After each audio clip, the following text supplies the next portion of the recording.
Madame, monsieur, bonsoir. Vous êtes probablement devant votre smartphone ou votre tablette en train de regarder cette émission et cela tombe à point nommé car ce soir, nous allons parler d'économie digitale au Maroc. Voici l'édito. Smartphone, tablette, ordinateur, à l'ère de la révolution digitale, tout se démocratise. En une décennie, les objets connectés se sont multipliés exponentiellement. 9 Marocains sur 10 ont un téléphone portable. Aujourd'hui, 7 sont des smartphones.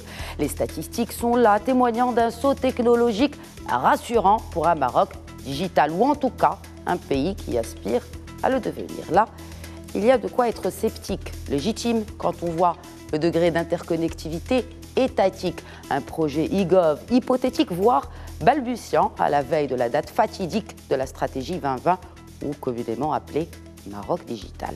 Mais alors, qu'est-ce qui fait ralentir l'éthique, les technologies de l'information, bien qu'une agence leur a fraîchement été dédiée? Pourquoi le digital ne réussit-il pas à fédérer les départements ministériels?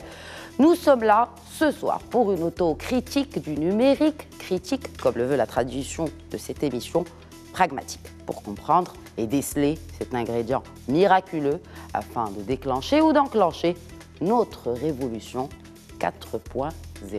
Place au débat.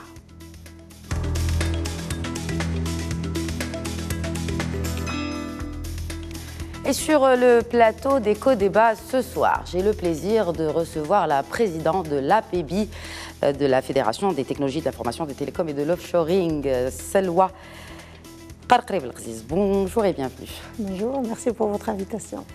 En face, et pour représenter l'Agence nationale de la réglementation des télécoms, Hicham Hjoumri, bonjour et bienvenue. Bonjour, merci pour l'invitation. Vous êtes directeur de l'entité Prospective et Nouvelles Technologies au sein de l'ANRT.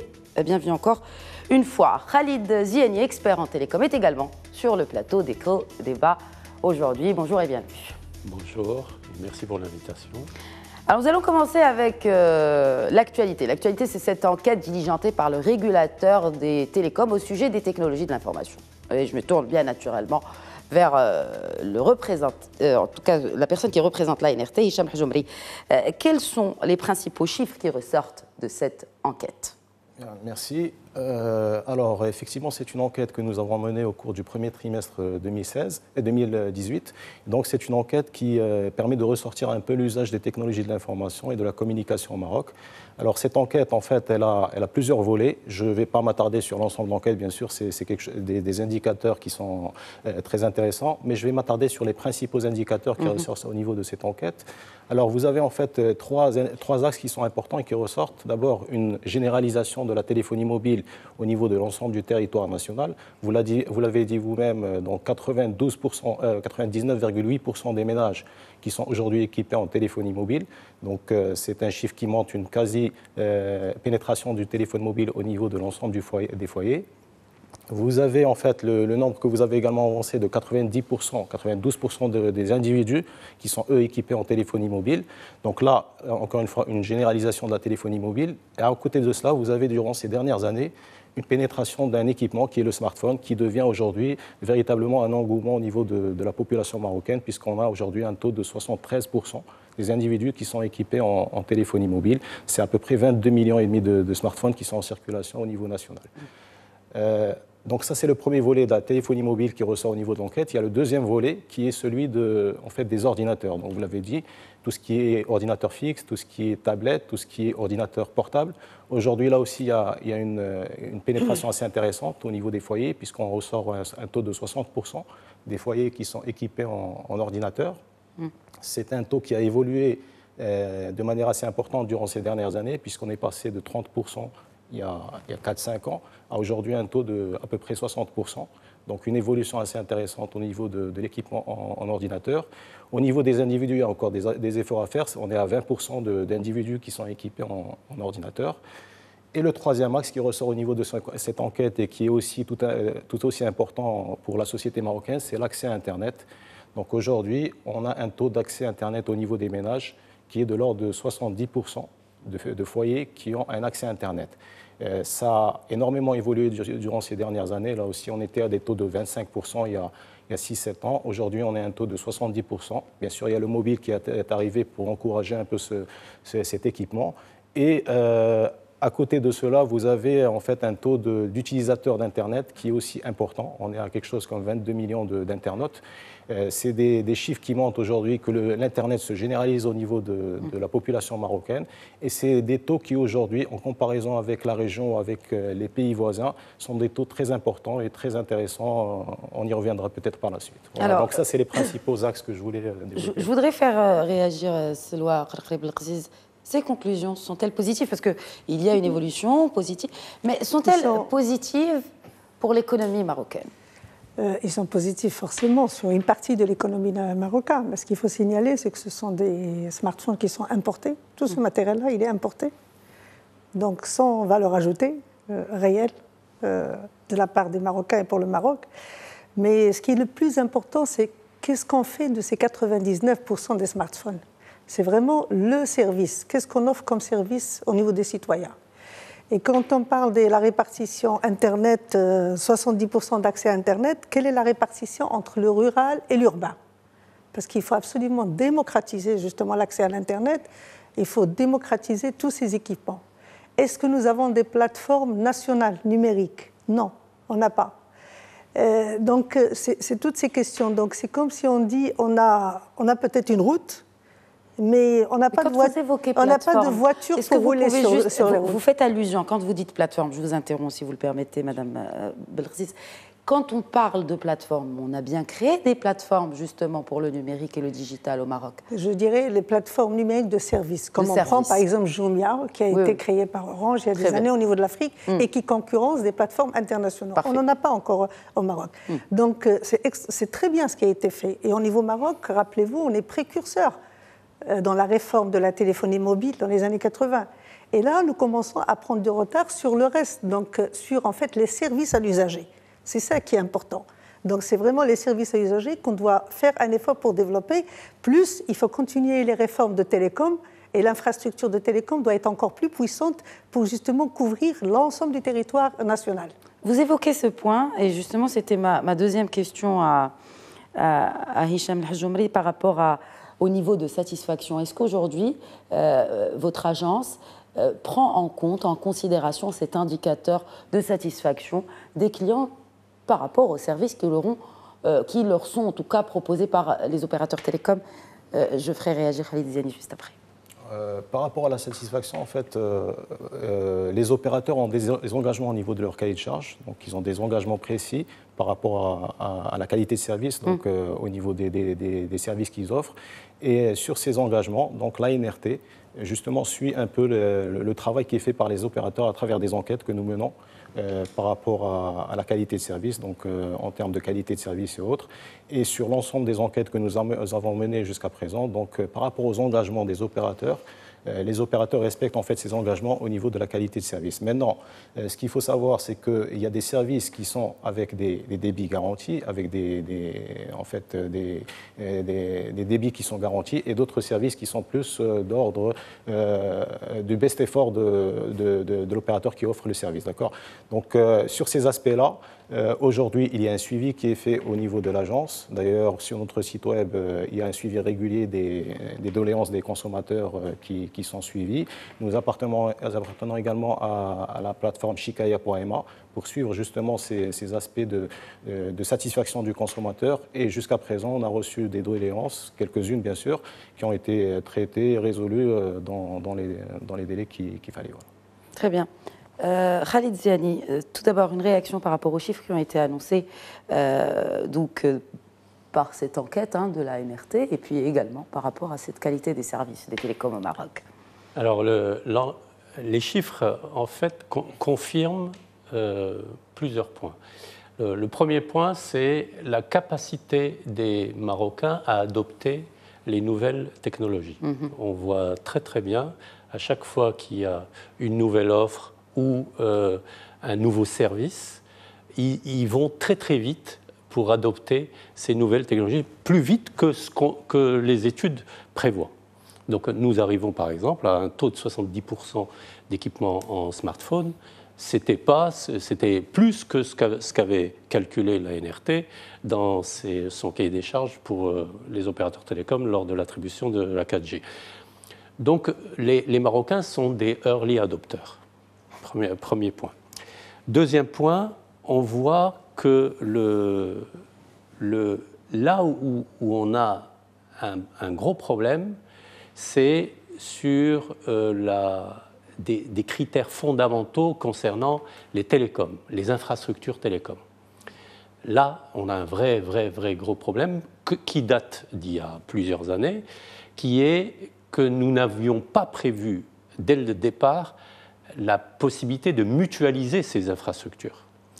Et tous les problèmes que nous avons actuellement au niveau des infrastructures, de leur encombrement, de l'incapacité des opérateurs à suivre le mouvement 3G, 4G, 5G avec bientôt, le rythme, parce que ça nécessite des investissements colossaux en infrastructure. Malheureusement, chaque opérateur investit dans son coin.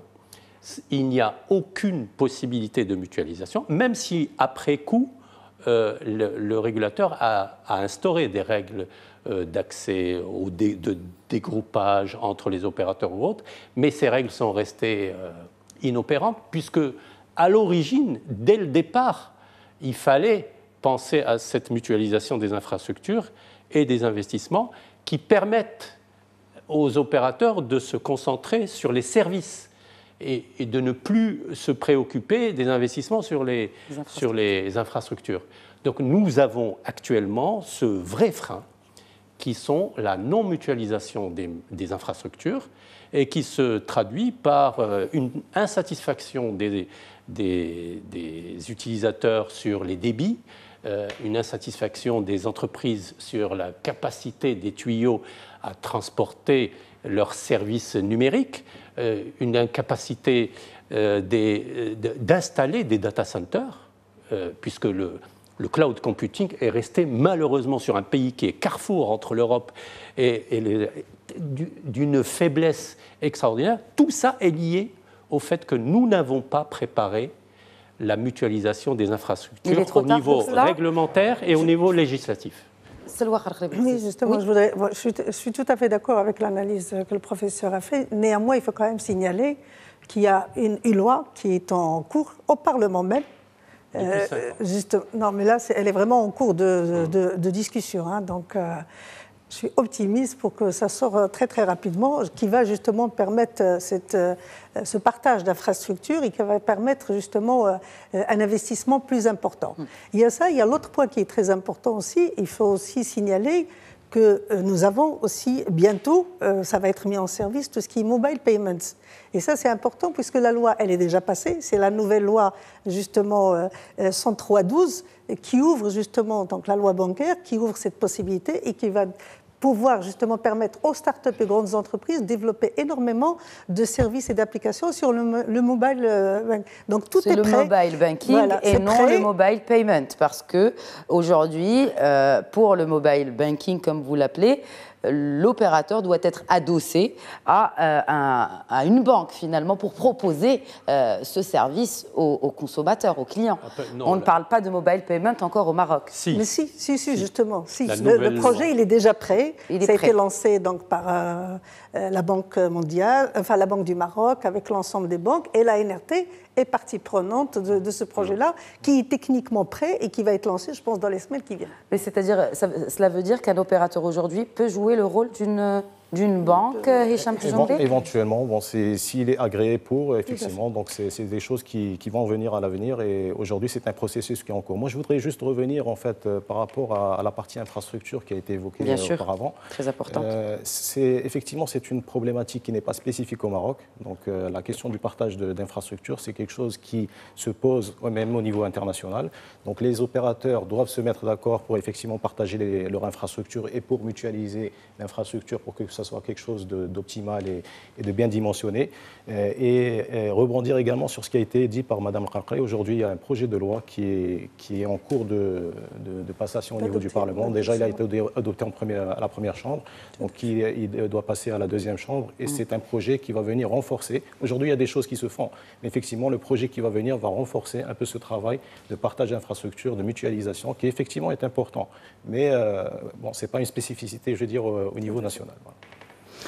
Quand on parle de Maroc digital, aujourd'hui, est-ce qu'on peut dire que ce projet a un peu plus d'un an de la date d'échéance, en tout cas 2020, de ce projet Maroc Digital, est-ce qu'on peut dire que finalement il a apporté ses fruits pour développer le digital en tant que valeur ajoutée dans notre PIB même du Maroc? Je dirais en tant que fondamental pour nous, notre nouveau plan, je dirais notre nouveau plan économique, notre nouveau modèle économique et social qui est souhaité par tous les Marocains et par Sa Majesté. Effectivement, c'est, je dirais, la transformation digitale, que ce soit des administrations, de la PME, de tout l'environnement, il est en cours, elle a démarré. Il y a des réussites qu'il faut quand même souligner, hein, que ce soit au niveau de la Direction générale des impôts, que ce soit au niveau de la conservation foncière. Par exemple, maintenant, vous pouvez très bien avoir une alerte si quelqu'un va se renseigner sur le titre foncier de votre terrain. C'est quelque chose qui est très, très important. Donc, il y a, je dirais, des projets qui sont pas individuels, mais cela dépend de telle administration, telle tutelle, telle entreprise publique. Dans votre reportage, je le trouve très bien d'ailleurs, il parle beaucoup d'interopérabilité entre les différents acteurs, entre les différents ministères. Et donc le partage, qui dit interopérabilité, dit le partage des données. Bien sûr. Et dans son discours du 30 juillet, Sa Majesté le Roi, il a en fait explicitement demandé à ce que les administrations se partagent les informations entre eux et ne réclament plus aux citoyens ou à l'entreprise un document qui est en possession d'une autre administration. Cela veut dire quoi? Cela veut dire, en fait, cette plateforme de partage. Ce qu'il faut savoir, c'est qu'elle existe, cette plateforme. C'est ce qu'on appelle le Gateway. Elle a été développée par le ministère de l'Industrie et de l'économie numérique. Il y a quelques administrations qui l'utilisent, pas tous. Ce qu'il faut, c'est une réglementation, c'est je dirais une loi, et c'est également en cours pour obliger, justement. Il faut à un moment donné qu'on arrive à obliger les administrations à partager les informations. Il y a des initiatives privées. Par exemple, si on prend le cas entre la Direction générale des impôts et la conservation foncière, il y a un projet de géolocalisation qui va permettre de dire le rapprochement entre le terrain, la consommation de l'eau, la consommation d'électricité et la déclaration qui fait le citoyen à la DGI. Donc ça, ce sont des exemples réels. Par exemple, ce n'est plus normal qu'au niveau de la CNSS qui demande une attestation scolaire, il faut aller au ministère de l'Enseignement pour la demander. Il faut que la CNSS puisse récupérer cette attestation. Donc c'est ça qui est le point le plus important et qui est en cours de finalisation, et ça fait partie justement, je dirais, des missions de l'agence de digital, justement de fédérer et de mutualiser. Et tout ceci... Justement, qu'est-ce qu'elle devient, cette agence du digital aujourd'hui, Elle a été créée en août 2017, donc son premier conseil d'administration a eu lieu en décembre. Donc là, elle est opérationnelle. Elle opère aujourd'hui dans quelle... Il y a une équipe, je veux dire, il y a une équipe, il y a un plan d'action, donc elle opère. D'ailleurs, on en parlera tout à l'heure, mais elle est présente avec nous au niveau de l'ITEX aussi. Parce qu'on demande beaucoup à cette agence du digital, il reste beaucoup à faire. On parle de e-gouvernance. C'est un point qui est très, très sensible. Est-ce qu'aujourd'hui on peut comparer, ou en tout cas considérer le Maroc comme un exemple, peut-être dans son continent, Khalid Ziani, en termes de e-gouvernance? Un exemple, pour certains cas, par exemple comme l'informatisation, la digitalisation de la partie DGI, ça peut représenter un exemple, mais ça a déjà été fait dans d'autres pays.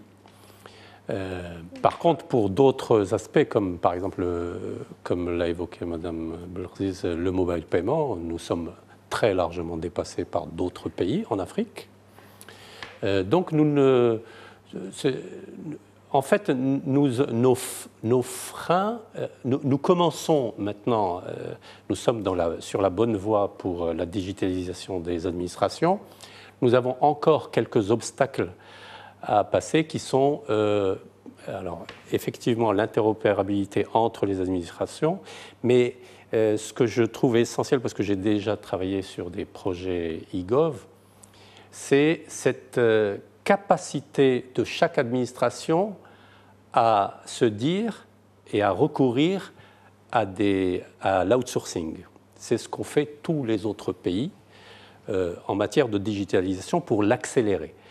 C'est-à-dire que ce ne sont pas forcément les équipes IT internes de chaque administration qui doivent tout faire pour le processus de digitalisation. Elles doivent, ces administrations, de plus en plus, et on doit même les obliger à recourir systématiquement à l'outsourcing, et nous devons, au niveau du Maroc, faire naître des acteurs de l'outsourcing très importants pour permettre d'accélérer ce mouvement et d'aller vers une digitalisation très forte. Réaction, Salwa Kharkhi. En fait, ces acteurs d'outsourcing, ils existent.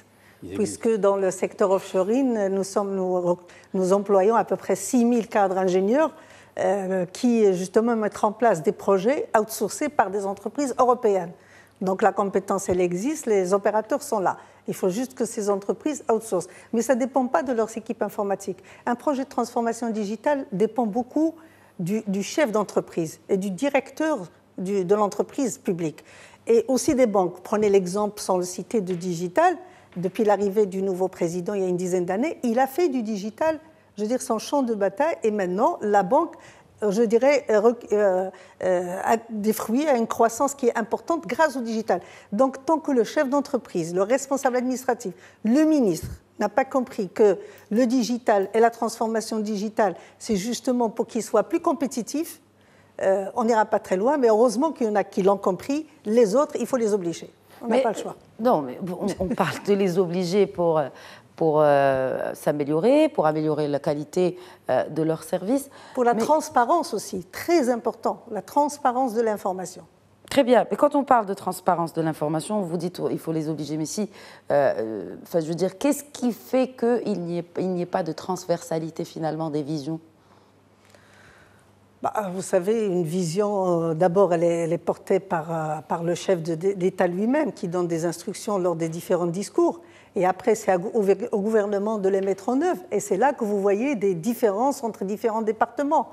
Tous les départements, je dirais, techniques, ou tous les départements qui ont à leur tête une personne qui croit au digital réussissent leur transformation digitale. Hicham El Hadjoumri, en tant qu'agence nationale justement de réglementation des télécoms, est-ce que aujourd'hui vous êtes consulté, par exemple, peut-être dans la mise en œuvre de lois qui concernent le digital, parce que finalement vous êtes le régulateur des télécoms dans le pays? Je voudrais revenir en fait par rapport à l'agence du développement du digital dont vous avez parlé tout à l'heure. Donc c'est une agence aujourd'hui qui a été créée, qui est encore jeune, qui a 9 mois. Et qui, lors de son dernier conseil d'administration, comme il a été dit par Madame, a mis en place un plan d'action qui est en train d'être déroulé. Donc c'est un plan d'action qui est ambitieux et qui va permettre justement de résoudre un peu ce que nous discutons aujourd'hui, c'est-à-dire tout ce qui est homogénéisation au niveau de l'administration, collaboration, essayer de mettre en place des projets communs, etc. et mutualiser tout cela.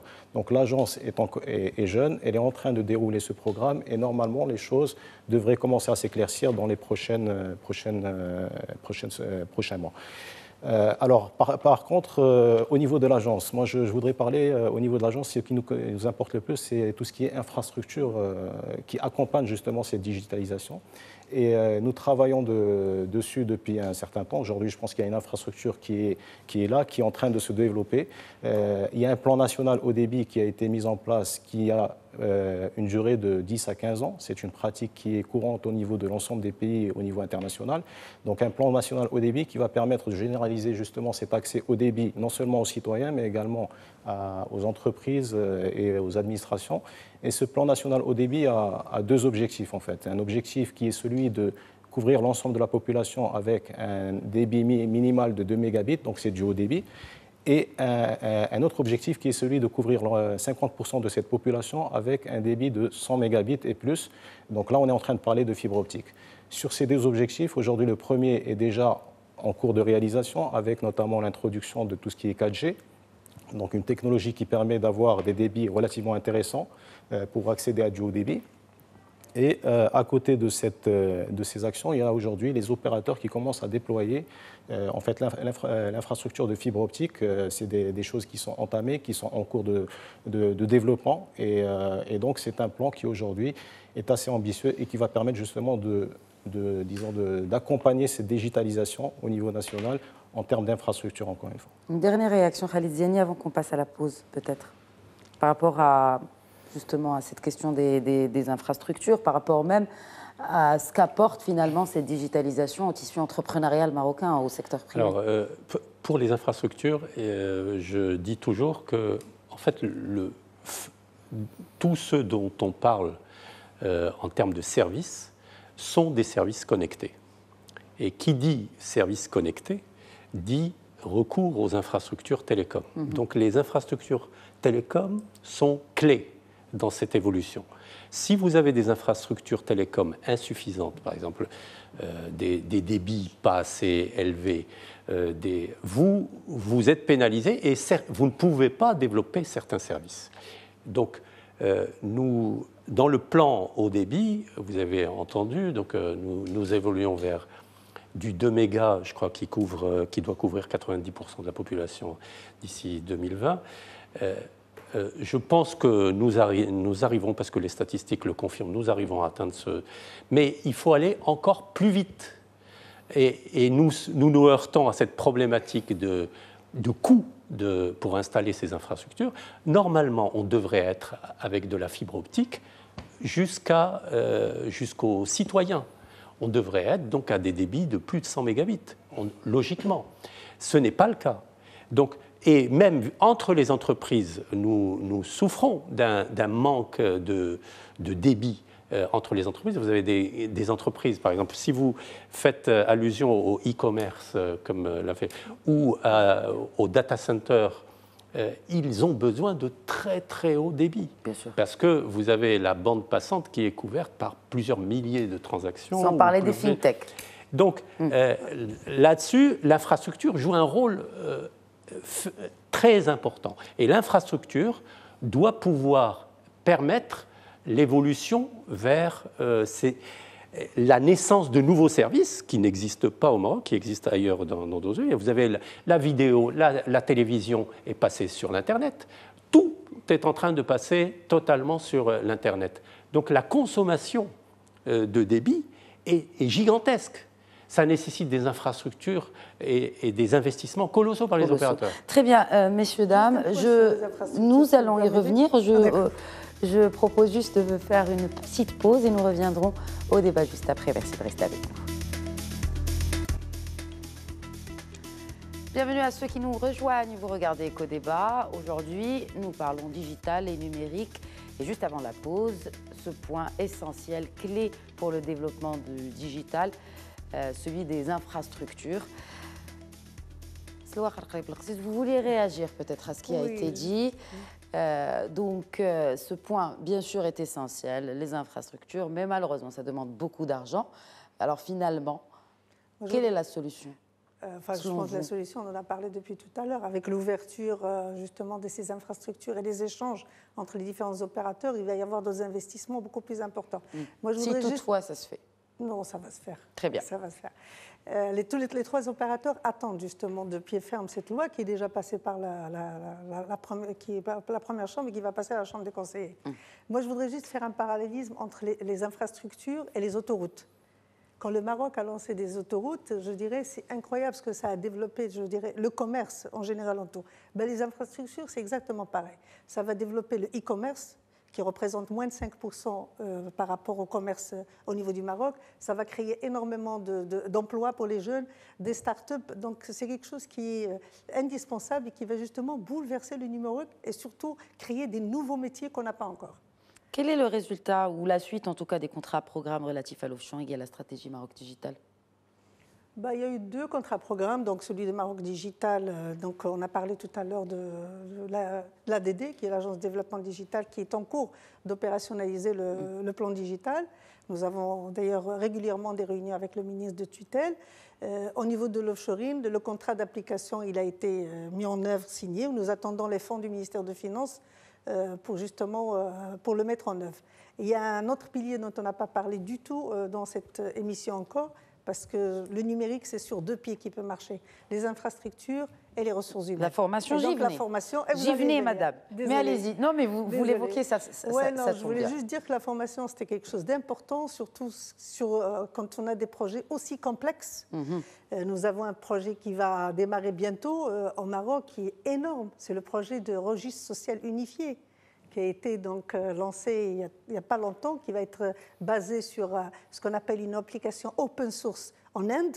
Donc c'est l'expérience de l'Inde qu'on importe et que nous devons justement adapter à notre contexte social. Ça, c'est un projet qui va demander des milliers de jours d'adaptation, des milliers de jours, avec une gestion de projet qui est très, très complexe. Et donc, on a vraiment besoin de compétences humaines importantes au Maroc, au niveau du digital, avec tous les métiers de digital. Et c'est également un projet, quand il va aboutir, Inch'Allah, il va être une obligation pour toutes les administrations publiques et les organismes justement publics qui sont autour du social. Donc si on prend l'ANAM, si on prend la CNSS, si on prend tous ceux qui ont un rapport avec le social au niveau du Maroc seront justement impliqués au niveau de ce projet. Donc vous imaginez la complexité. Est-ce qu'on a aujourd'hui des cursus qui sont proposés aux étudiants, donc programmeurs Alors, et justement, pour ces métiers très spécifiques et très finalement reliés à ce point de digitalisation généralisée? En fait, il y a plusieurs types de métiers. C'est sûr qu'on a pas mal d'écoles qui ont des lauréats au niveau développement informatique, etc. Mais nous, en tant qu'APEBI, depuis à peu près 1 an et demi, 2 ans, nous avons été les premiers à tirer le signal d'alarme en disant « Attention, il y a un départ massif d'ingénieurs informaticiens, que ce soit du Maroc ou de la Tunisie, vers l'Europe et vers la France, qui, eux, justement, accélèrent leur transformation digitale. Et donc, ils ont besoin de ressources. Et ils ont instauré, par exemple, je vous donne l'exemple de la France, ils ont instauré ce qu'on appelle le passeport talent, qui permet, en fait, aux entreprises de venir recruter en masse et puis leur obtenir donc le visa, la carte de séjour. Ils vont jusqu'à s'occuper de leur hébergement pour faciliter justement le... Et là, je ne dirais pas que les jeunes, on ne peut pas retenir les jeunes, c'est bien que les jeunes aillent faire de l'expérience ailleurs, ils reviendront au pays avec une expérience mature, mais ce qu'on dit au niveau de la PEBI, c'est qu'il faut vraiment accélérer la formation, adopter des formations de courte durée. Il faut régionaliser. Mais quel débouché, finalement? Est-ce qu'ils ont assez de débouchés, alors là, ces étudiants? On peut étudiants? vous assurer que si l'État marocain formait 1000 personnes tout de suite, le secteur est preneur. Et pas uniquement le secteur. Les secteurs, les banques, les entreprises publiques, les ministères.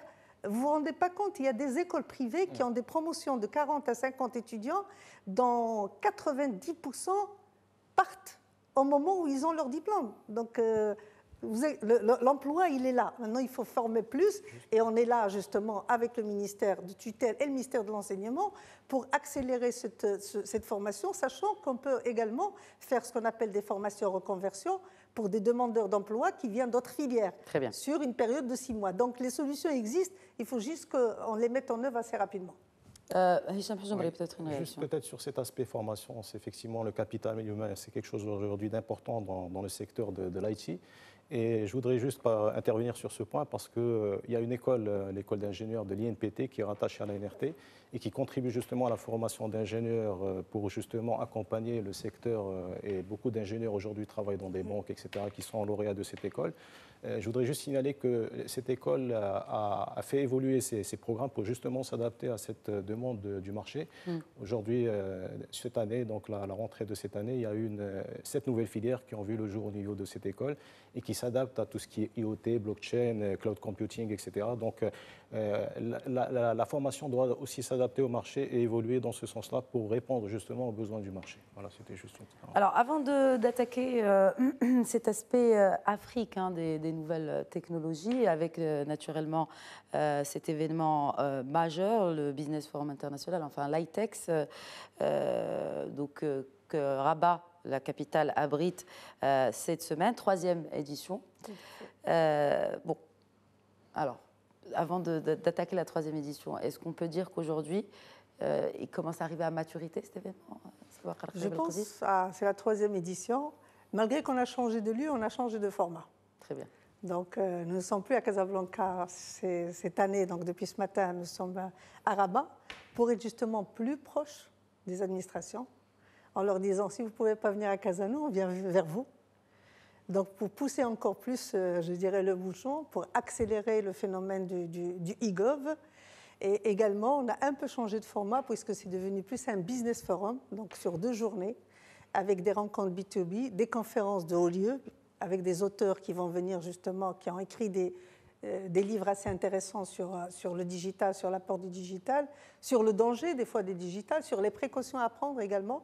Mais aussi une nouveauté cette année, c'est l'espace d'innovation. Nous avons beaucoup axé cette année l'high-tech sur l'innovation et sur les startups.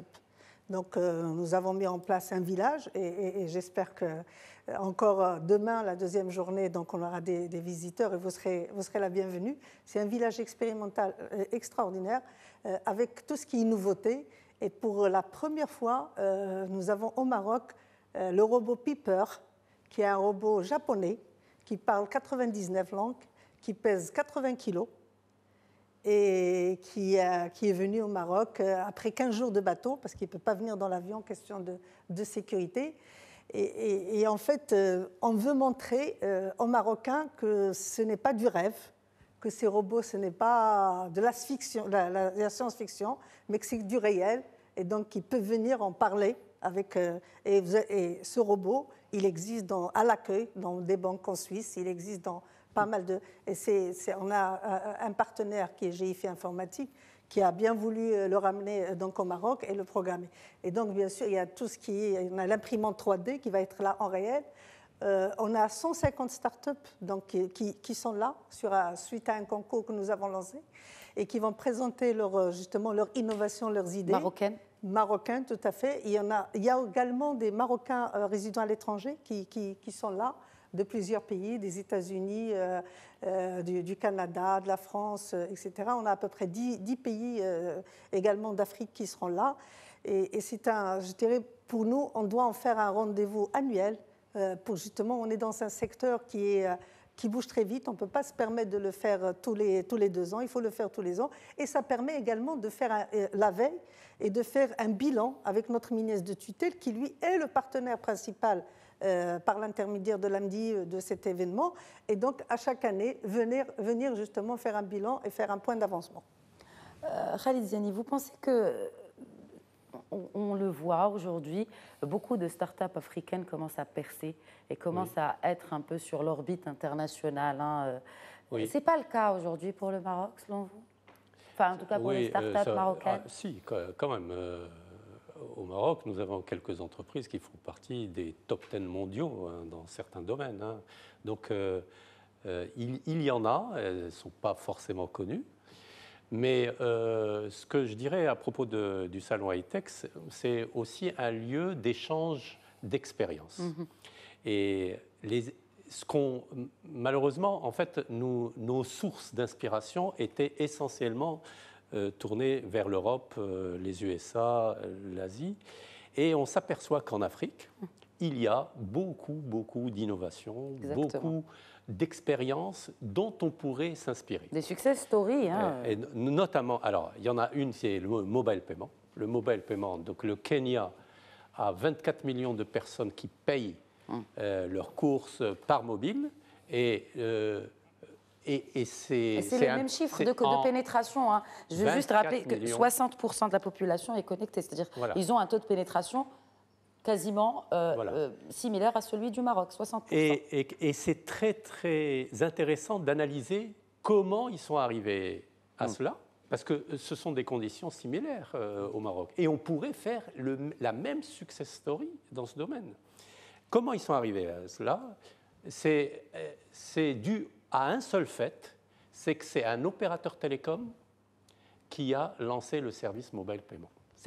C'est uniquement à ça. Ce n'est pas une banque, ce n'est pas une filiale de banque, c'est un opérateur télécom. Parce que ça coûte qui l'a moins fait cher, en l'absence de régulation, en l'absence de règles, de réglementation. Et il y a eu 24 millions de personnes en moins de 3 ans qui ont adopté ce service. Et donc les Kenyans payent tout par leur mobile. Même la monnaie a commencé à diminuer. on pourrait parfaitement reproduire cette expérience au Maroc. Nous avons je vous ai dit, dans le top 3 mondial, les éditeurs de soft, de paiement. Nous avons les compétences informatiques, mais nous heurtons à une problématique de réglementation où on laisse le pouvoir au lobby des banques qui ne détiennent que 50% de la population et les autres 50% ne sont pas inclus dans le système financier. Cette expérience du Kenya est à reproduire au Maroc. Qu'est-ce que vous en pensez, puisqu'on a le régulateur Hicham Hjoumri? Alors, il y a 2 régulateurs qui sont concernés, c'est l'ANRT et Banque El Maghreb. Là, nous avons la chance d'avoir l'ANRT et puis de parler justement de cette question que les opérateurs télécoms deviennent des banques. Alors, il y a 2 opérateurs qui ont obtenu la licence paiement, établissement de paiement, par Banque El Maghreb. Il y a 2 opérateurs qui viennent de l'obtenir. Donc, mais il faut aller un peu plus. Ça veut dire, il y a certains critères qu'on leur a imposés qui font que ces opérateurs-là ne peuvent pas reproduire ce qui a été fait au Kenya, alors qu'on en a absolument besoin. Est-ce que l'ANRT travaille avec Banque El Maghreb, justement? Oui, tout à fait. Donc, l'ANRT, tout à fait, on travaille avec Banque El Maghreb sur ce projet depuis un certain temps. Ce que je veux dire, en fait, par rapport à ces expériences qui ont été citées, c'est des expériences qui sont également en fonction du contexte, du milieu en question. On parle d'un pays où le taux de bancarisation était très faible, d'accord. Donc, d'où le développement de cette technologie qui a fait qu'aujourd'hui, c'est une technologie qui est primordiale pour le paiement en direct, etc. Nous allons effectivement aller vers ce paiement mobile. Et c'est là aussi, c'est des initiatives qui sont prises en fonction du contexte, en fonction de l'environnement national, etc. Et c'est, je pense, le moment opportun. Et dans une économie, excusez-moi, dans une économie qui est plombée par l'informel, est-ce que cette solution de mobile payment ne va pas justement ne serait-ce que baisser le cash des transactions et puis réguler un secteur informel, créer même de la valeur ajoutée en termes peut-être de business qui peuvent fleurir autour de ce mobile payment. En tout cas, moi, je ne suis pas habilité à répondre à ce genre de questions, mais ce que je veux dire, ça dépend encore une fois du contexte. Vous avez des pays développés qui se mettent au mobile payment à l'instar de ce que nous faisons ici.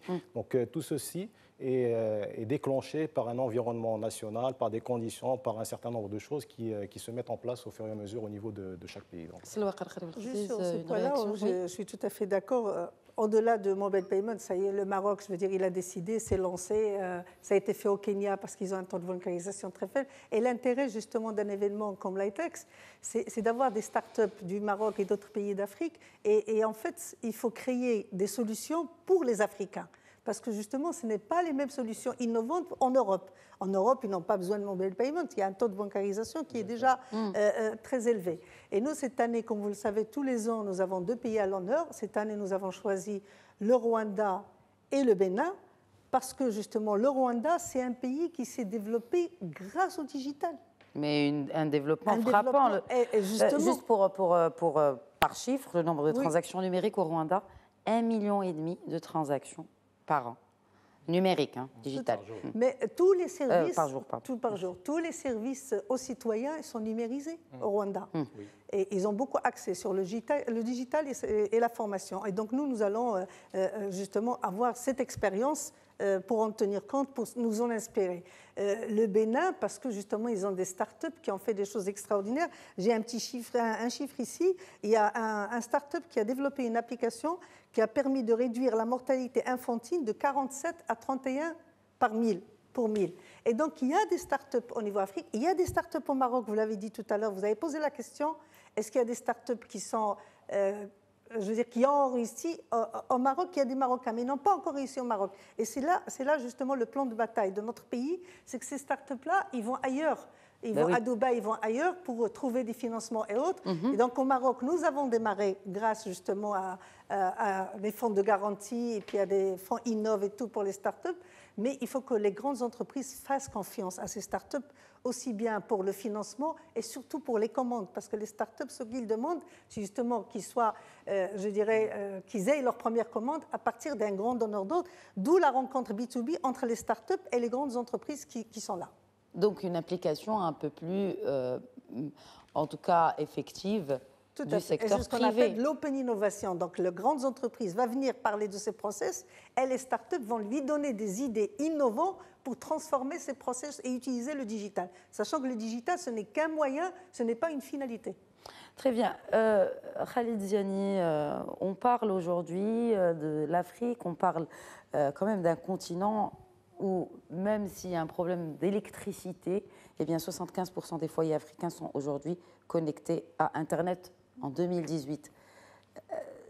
Et finalement, comment, dans des pays par exemple comme l'Inde, enfin en tout cas les pays émergents sont aujourd'hui les exemples de réussite. Qu'est-ce qui nous manque aujourd'hui? C'est quoi l'ingrédient selon vous pour aspirer justement à devenir des puissances digitales, si on peut l'appeler comme ça? Il faut, je pense, libérer certaines contraintes réglementaires, d'ordre législatif. Donc il faut libérer ces talents qui existent dans les startups, les laisser s'exprimer, les laisser leur permettre de vendre leurs idées, leurs productions. Nous avons trop de contraintes, beaucoup trop de contraintes qui font qu'ils ne peuvent pas s'exprimer et ils arrivent à s'exprimer à l'extérieur plutôt qu'en interne au Maroc. Alors, donc ça, c'est un premier point. Le deuxième point, c'est que ce soit au Rwanda ou au Kenya ou au Bénin, nous avons toujours, vous pouvez vérifier, il y a toujours eu une volonté gouvernementale d'aller vers et exprimer et exiger systématiquement. Si vous prenez M. Paul Kagame, depuis qu'il est arrivé, il a fait un plan pour faire les services e-gov. Si vous prenez... un ministère de tutelle, toujours. Alors, en parlant de ministère, est-ce qu'aujourd'hui le législateur est à même de comprendre ses besoins, vous en tant qu'ancienne députée, Vous savez, oui, il y a des... Je dirais, quand on a passé la loi, par exemple, sur la CNDP, qui est la Commission nationale de protection de données personnelles, c'était quelque chose qui était très technique. Avec Chami, à l'époque, j'étais députée. Oui, il y a des compétences au niveau Parlement, c'est-à-dire il suffit de vulgariser et puis donc pour faciliter, mais sinon les projets techniques, les tests techniques passent beaucoup plus vite au Parlement que les textes qui sont d'ordre politique. Hein. Très bien. Je voudrais justement, puisqu'on parle de l'Afrique, est-ce qu'aujourd'hui la NRT collabore avec d'autres pays africains, comme ce fut le cas par exemple pour la HACA, la Haute Autorité donc pour l'audiovisuel, qui a quand même réussi à vendre un modèle pour plusieurs pays africains. Est-ce que c'est le cas aujourd'hui pour la NRT? Tout à fait. En fait, on a une collaboration très étroite avec nos homologues africains. Donc, d'ailleurs, nous organisons tous les 2 ans dans des séminaires d'échange d'expériences, comme à l'instar de ce qui se fait au niveau de l'ITEX. Donc, nous recevons des collègues de pays africains pour justement partager, pour échanger sur des problématiques qui nous sont communes aujourd'hui. Ce n'est pas des problématiques qui sont particulières à chaque pays, mais c'est des problématiques qui sont communes. Donc c'est un lieu d'échange. En plus de cela, en fait, nous recevons plusieurs collègues régulateurs africains et nous partageons avec eux en one-to-one donc des expériences. Soit ils sont demandeurs, soit éventuellement nous sommes demandeurs. Et donc c'est un partage d'expériences qui est établi, qui est là depuis plusieurs années. Au-delà de cet aspect de régulation, il y a aussi l'aspect formation. J'ai parlé tout à l'heure de l'IMPT. Donc, c'est une école d'ingénieurs qui reçoit plusieurs de nos compatriotes africains pour justement assurer une formation au niveau de tout ce qui est technologie de l'information. Donc, oui, aujourd'hui, il y a une collaboration. Elle va se renforcer davantage avec justement l'adhésion du Maroc dernièrement à l'Union africaine des télécoms. Et donc, là aussi, il y a un engagement qui est pris pour aller encore plus dans cette coopération africaine. Je voudrais terminer avec cette question et je ferai réagir bien sûr l'ensemble des invités. Comment dépasser les lacunes de la transformation digitale au Maroc et aussi chez ses partenaires africains? Il faut que ce soit un projet de transformation digitale du pays lui-même. Il faut que ce nouveau modèle économique et social, inclusif, que tous les opérateurs sont en train de chercher, doit être basé sur le digital. On n'a pas le choix. Et c'est une transformation digitale qui va améliorer la compétitivité de l'ensemble des secteurs professionnels, qui va améliorer la transparence de l'information et qui va améliorer justement le service aux citoyens et qui va créer énormément d'emplois dont nous avons besoin. Grandement. Khalid Ziani. Je pense qu'il faut que ce soit une volonté étatique, gouvernementale, et qu'elle soit liée à une responsabilité. Donc il faut responsabilisation peut-être une responsabilisation. Donc il nous faut une gouvernance du digital dans le pays et que cette gouvernance soit liée à une responsabilité au plus haut niveau. Au plus haut niveau. C'est exactement ce qui s'est passé dans les autres pays, c'est-à-dire qu'ils n'ont pu mener ces programmes synchronisés que parce que ça a émané directement du chef de l'État et de la gouvernance. Et j'ajouterais que ensuite, vous avez tout l'écosystème qui doit aller dans le même sens. En fait, il faut fixer le cap, imprimer la cadence, ça veut dire à quelles échéances nous devons arriver à cela et à cela, et sanctionner ceux qui vont à contresens. Et malheureusement, au Maroc, on en a qui vont à contresens, qui sont résistants à cette digitalisation. Donc, une fois que le cap est fixé et qu'on a imprimé la cadence, il faut mettre tout le monde devant ses responsabilités. Moi, je dirais que c'est en fait une collaboration entre le privé, entre le public et la société civile. Et je pense que l'ITEX que nous vivons aujourd'hui est une réelle plateforme d'échange et justement de contribution à cette stratégie de digitalisation. Donc la collaboration, je pense, entre les différents acteurs, c'est le point essentiel pour aller de l'avant par rapport à la digitalisation au niveau national. Et la volonté gouvernementale, je pense qu'elle a été actée dernièrement par la création de cette agence de développement du digital qui va certainement contribuer au développement du digital au niveau national. Merci beaucoup d'avoir répondu à l'invitation d'Eco-Débat. Merci à nos chers téléspectateurs de nous avoir suivis. Vous pouvez bien naturellement, puisqu'on parle de digital, revoir l'émission sur le site www.mediantv.com ou sur notre application Médien TV que vous pouvez trouver sur iOS ou Android. Je vous donne rendez-vous la semaine prochaine pour un nouveau numéro d'Eco-Débat. D'ici là, bonne semaine.